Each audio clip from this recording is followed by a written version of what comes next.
olen Helena. Ja tere, mina olen Eliise. Meie oleme projektist Young and Able ja me korraldame 3-päevase laagri. Ja laagri raames toimub 3 õpituba: fotograafia, luule, joonistamine ja maalimine. See toimub 26. kuni 28. juunil Mornapuhkemajas Viljandimaal.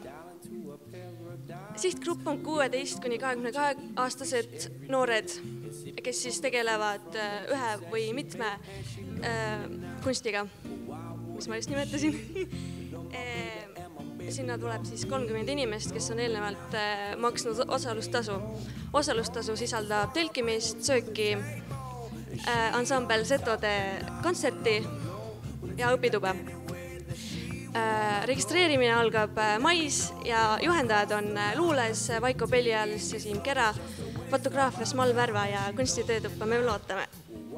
Noortele kindlasti meeldib luuletada, pildistada ja joonistada. Aga kas noortel on piisavalt võimalusi enese väljendamiseks või huvide jagamiseks? Tänapäeva noorte ühiskonnas on kindlasti võimalusi seda teha, aga neil noortel on vaja teiesugust inimeste abi, et teha õigeid otsuseid.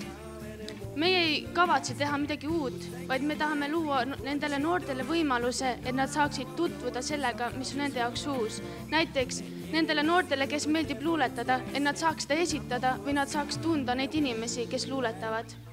Selle 3-päevase laagri jooksul meil ongi plaanis teha see, et need noored, kes sinna tulevad, et neil tuleks veel kindlam veendumus, et see, mida nad teevad, kas pildistavad, joonistavad või luuletavad, et see on see, mis on, et see on ilus ja see on huvitav ja et nad saaksid innustada ka oma sõpru ja et nad teeks seda. Me kuuleme seda sõna iga päev. Tavaliselt mõtleme selle all midagi väga igavat ja kummalist. Minu jaoks on see enda väljendamine. Ma saan selle kaudu ennast väljendada ja see on väga isiklik. See on kunst ja maalides ma saan panna sinna tükikese iseennast ja oma arvamust avaldada. Maalides ma saan kujundada maailmu, millest igaüks saab erinevalt aru.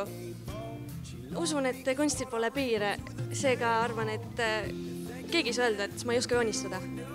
Ja kui sa pole hea kirjasõnas, siis joonista.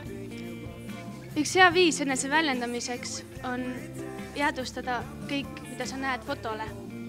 Tänapäeval on fotograafia peaaegu üks igapäevane nagu meil osa meie elust.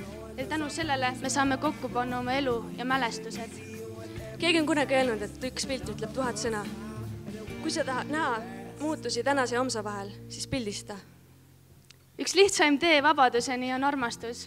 Ma mõtlen armastuse all vabadust, mõelda neid ilusaid vorme ja ma mõtlen selle all ka loodust ja unenägusid. Vahepeal, kui ma olen saavutanud selle vabaduse, ma istun pingile ja ma vaatan taevas ja panen kirja paar värssi. Luule on minu salajane kirg. Kindlasti olete te kõik kogenud seda hetke, et kui te teete midagi südamest ja see on nii meeli ületavalt hea, te tahaks õhku lennata. Võt see on minu jaoks kunst. Ja kui te tahate elada igavesti, kirjutage.